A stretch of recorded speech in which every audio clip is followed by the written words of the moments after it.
It began with a countdown. A major, modern city of 4 million people watching its reservoirs evaporate, calculating the exact date their taps would run dry. Officials gave it a name, a term that became a global shorthand for unthinkable catastrophe. Day Zero. That was Cape Town, South Africa, in 2018. A crisis averted at the last possible minute. It was a warning, a preview, and it is happening again. But this time, it is not a distant headline. It is here. Right now, a major American city, an industrial hub on the Gulf Coast, is watching its own Day Zero approach. Over 300,000 people are living on the edge of becoming the first modern U.S. city to completely run out of water. Not a shortage, not a few weeks of restrictions. Gone. Have you ever experienced water rationing in your city? Let us know in the comments below. The map of at-risk places is larger than you think. Many of you who find value in our documentaries often forget one crucial step. Our subscription rate is dangerously low, and your support is the only thing that allows us to produce this work. If you believe in independent journalism that holds power to account, we urgently need you to click that subscribe button. It takes 1 second, it is completely free, and it makes all the difference for this channel's survival. Please, do it now. It's an emergency for us. Let's begin. The city is Corpus Christi, Texas, and its fate is balanced on a knife's edge. For 5 relentless years, a historic drought has scorched the Texas landscape, baking reservoirs into cracked earth. The 2 primary sources of water for the entire region, Lake Corpus Christi and Lake Texana, have been shrinking with terrifying speed. By March of 2026, Lake Corpus Christi dropped below 10% capacity. An apocalyptic number, a figure that should be theoretical, not a live reading from a sensor. The city now sits on the precipice of declaring a water emergency, a move that would trigger an unprecedented 25% cut in water usage for every home, every business, and every resident. A reduction of 16 million gallons per day. A city of over 300,000, being told the water is about to stop. The paradox of Corpus Christi is that it sits on the shore of an endless ocean, yet it is dying of thirst. A crisis born not just from a lack of rain, but from a series of choices made over decades. The decision to build an economy that is one of the thirstiest on the planet. This is not a story about farmers and fields. This is a story about industry. Petrochemical plants, sprawling oil refineries, and plastics factories. Together, they consume over half of the city's entire municipal water supply, more than 50%. When a resident is asked to let their lawn die, they know that just down the road, a single factory is using more water in a day than their entire neighborhood uses in a month. This is the central, unforgiving truth of Corpus Christi's crisis. The city's economic engine is precisely what is drinking it dry. It has created a deep, simmering conflict between the people who live there and the leaders who run the city. On one side are residents and climate activists like Armin Alex. He asks the question that cuts to the core of the dilemma. We are told by city leaders that Corpus Christi must continue growing because industrial expansion is inevitable, he says. But very rarely are we asked a different question about growth for whom. For whom does the water flow when the reservoirs are nearly empty? Who gets the last drop? On the other side are city officials like Mayor Paulette Guajardo and city manager Peter Zanoni. They are the architects of the city's future, overseeing a crisis from City Hall while promoting a singular, long-term solution. A solution that costs nearly $1 billion, will take years to build, and offers no relief for the immediate emergency. Their answer to the crisis is not conservation. It is construction. A massive, technologically complex, and wildly expensive seawater desalination plant. A factory that can turn the toxic, corrosive water of the Gulf of Mexico into something people can drink. The latest price tag for the Inner Harbor Desalination Project is a staggering $978.8 million. A figure that has already ballooned from earlier estimates, forcing the city to fire its original contractor, Kiewit Corp. after the projected cost climbed toward $1.2 billion. The new consortium, Corpus Christi Desal Partners, has promised to build a facility capable of producing 30 million gallons of fresh water per day. A drought-proof supply, the mayor calls it. A permanent fix. Is it fair for a city to prioritize industrial water use over its own residents during a severe drought? It's a complex ethical question, and we want to know your take. Leave a comment below. And yet, there is a catch. A fatal flaw in the plan. The plant, even if construction started tomorrow, will not produce a single drop of water until late 2029 at the absolute earliest. Mayor Guajardo defends the long timeline, stating, "At the blink of an eye, 3 years will be here." But 3 years is an eternity when your lake is at 10% capacity and your city is weeks away from mandatory rationing. The desalination plant is a solution for the next decade's drought. It does nothing to solve the one happening right now. It is a paper solution to a wet water problem. And the details are even more troubling. The proposed site for the plant is in the city's inner harbor, directly adjacent to Hillcrest, a historically black neighborhood that has already borne the brunt of industrial pollution for generations. The plant would suck in millions of gallons of seawater and discharge a super concentrated toxic brine back into the bay, creating a dead zone where marine life cannot survive. It is a plan that asks the city's most vulnerable residents to pay the highest price for a water crisis they did not create. City Manager Peter Zanoni, who has overseen this descent toward day zero since 2019, has been a staunch advocate for the project, even as his own $400,000 salary draws sharp criticism from a public facing soaring water bills and dwindling supply. The city is gambling its future on a billion-dollar machine that doesn't exist yet, while the water it has is disappearing before its very eyes. A brief period of Super El Nino rainfall in May of 2026 offered a temporary reprieve.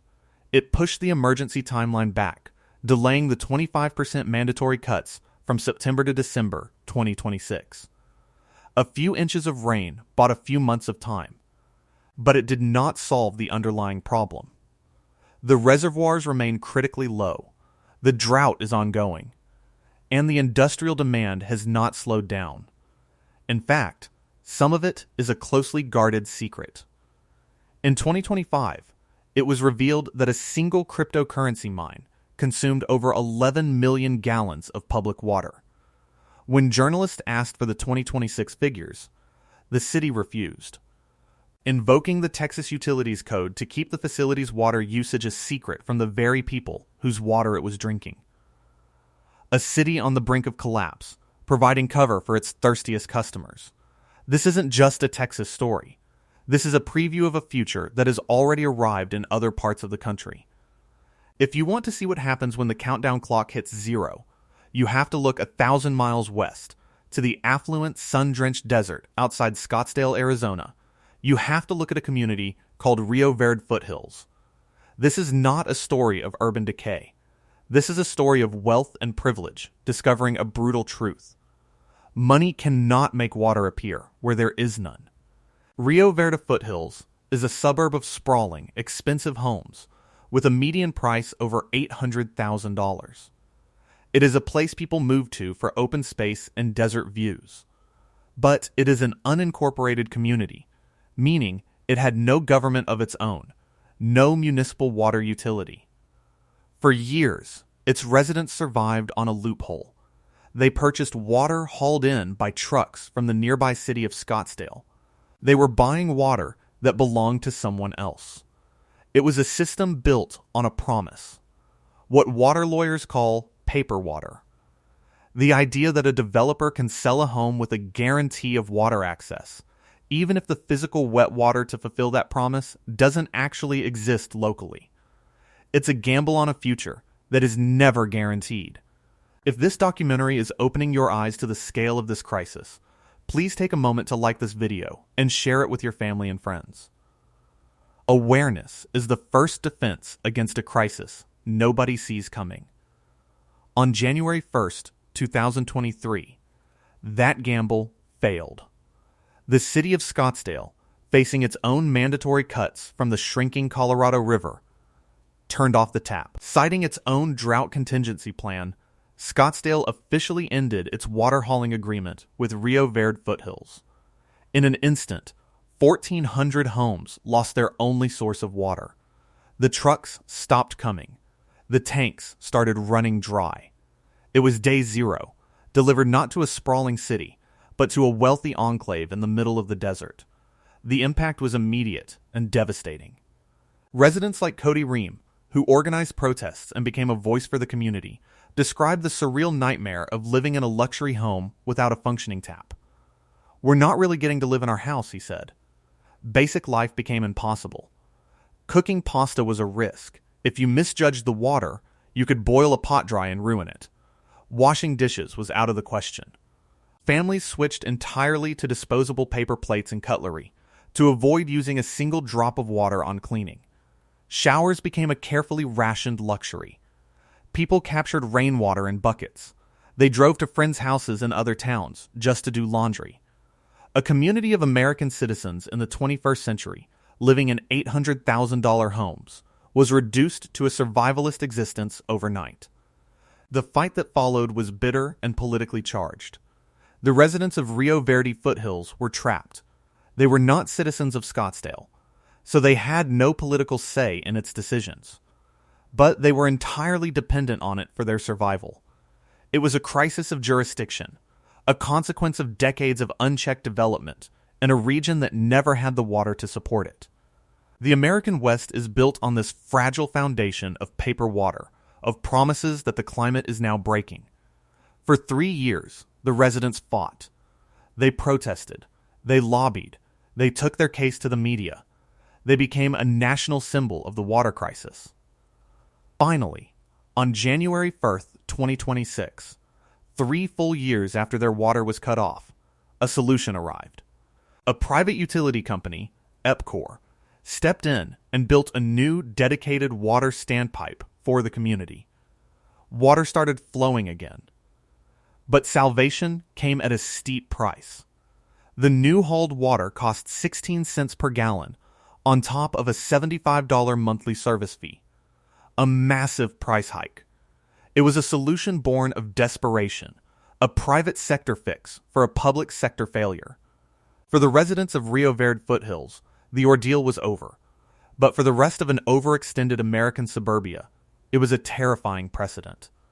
If it can happen to a wealthy community in Arizona, it can happen anywhere. It proved that residential water security is an illusion for anyone living at the end of a very long pipe, especially a pipe that can be turned off by a neighboring government. And the dominoes are not just falling in the fast-growing suburbs of the Sun Belt. They are falling in small agricultural towns that have existed for a century.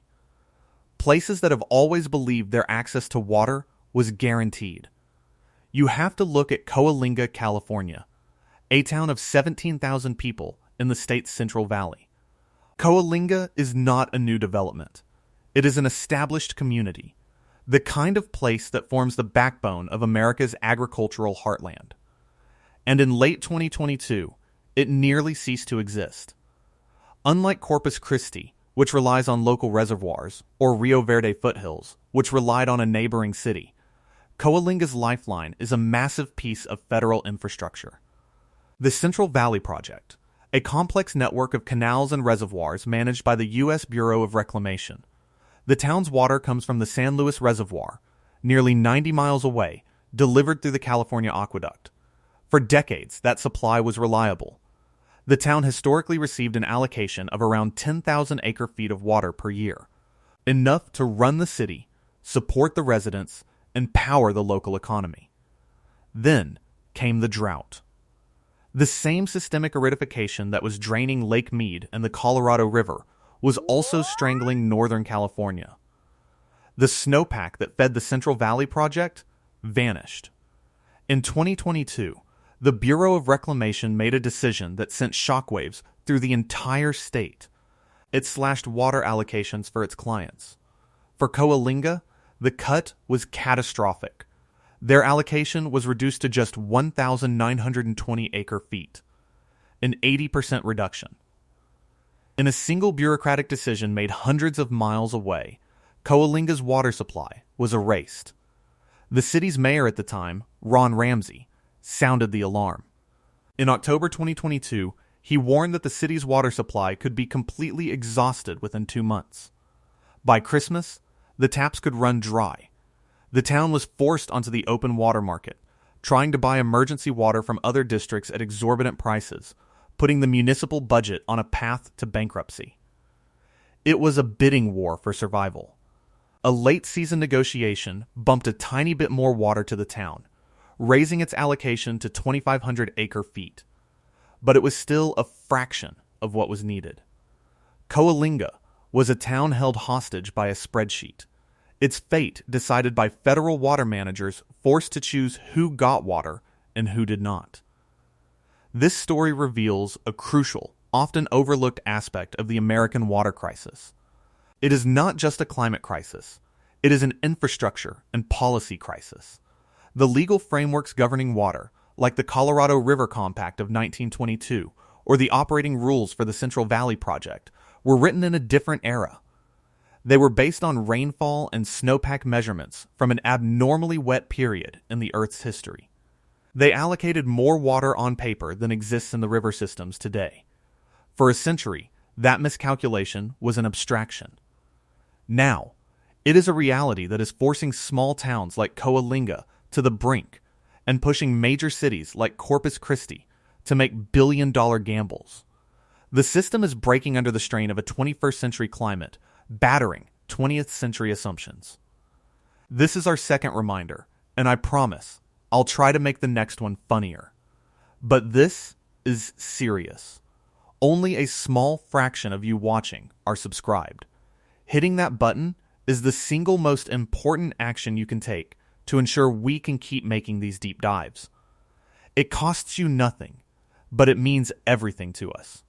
Please, take a second and subscribe. Back in Corpus Christi, the slow-motion crisis grinds on. While the city council, led by Mayor Guajardo, continues to push forward with its long-term desalination dream, the short-term reality gets more desperate. On June 2nd, 2026, the city council revisited the design-build contract for the Inner Harbor project, trying to lock in the new construction consortium.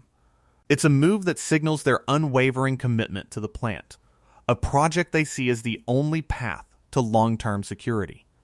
But it's a commitment that does nothing for Drew Mawley, the chief operating officer for Corpus Christi Water. He is the one tasked with the impossible job of managing the dwindling supply day to day.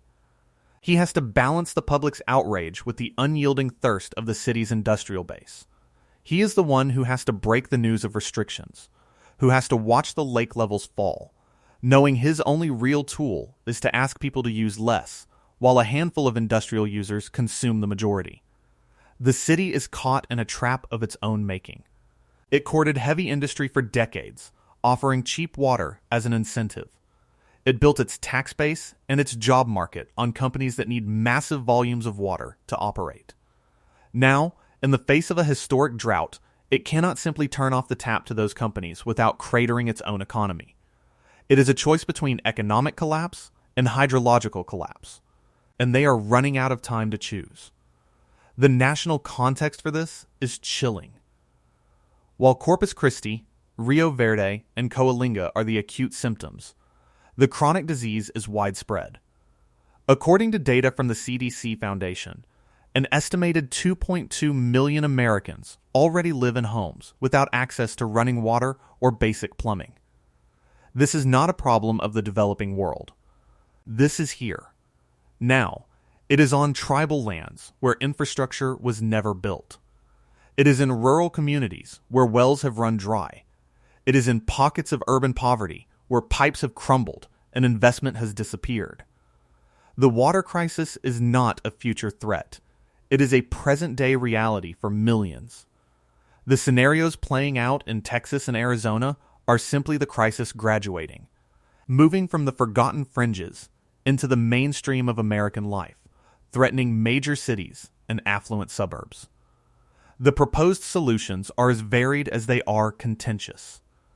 In Corpus Christi, it is the billion-dollar desalination plant, a brute force engineering solution that comes with immense financial and environmental costs. For other cities, the focus is on radical conservation and recycling, like the system Las Vegas built, a city that now recycles 99% of its indoor water, effectively using every gallon twice. But these solutions take time, political will, and enormous capital investment. And the climate is not waiting. The drought in the Southwest is not an event with a clear end date. Paleoclimate data, taken from tree rings and geological records, shows that the region has suffered through megadroughts in the past that have lasted for decades. The 20-year dry spell that brought Lake Mead to its knees may not have been an anomaly. It may have been a gentle preview of what the climate is truly capable of. This forces an uncomfortable reevaluation of the very idea of American expansion. For a century, the narrative was one of growth. Build it, and they will come. Tame the rivers, pipe the water, and you can make the desert bloom. That era is over. The water is no longer a given. The limits are no longer theoretical. The crisis in Rio Verde foothills was the perfect, brutal illustration of this new reality. Developers built homes in the desert, sold them with a paper promise of water, and then walked away, leaving the homeowners to deal with the consequences when the water itself disappeared. The same dynamic is at play in Texas, where cities aggressively recruit high water use industries, banking on a water supply that the climate can no longer guarantee. This creates a fundamental, unsustainable disconnect between economic planning and environmental reality. The question of who pays for this is becoming the central political fight. In Corpus Christi, the nearly billion-dollar cost of the desalination plant will not be paid for by the industries that make it necessary. It will be passed on to the public in the form of permanently higher water bills.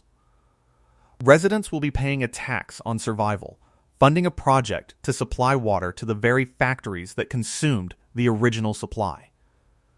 In Rio Verde foothills, it was the residents who had to foot the bill for a private utility to save them from a crisis created by developers and decades of lax zoning laws. This pattern is repeating itself across the country.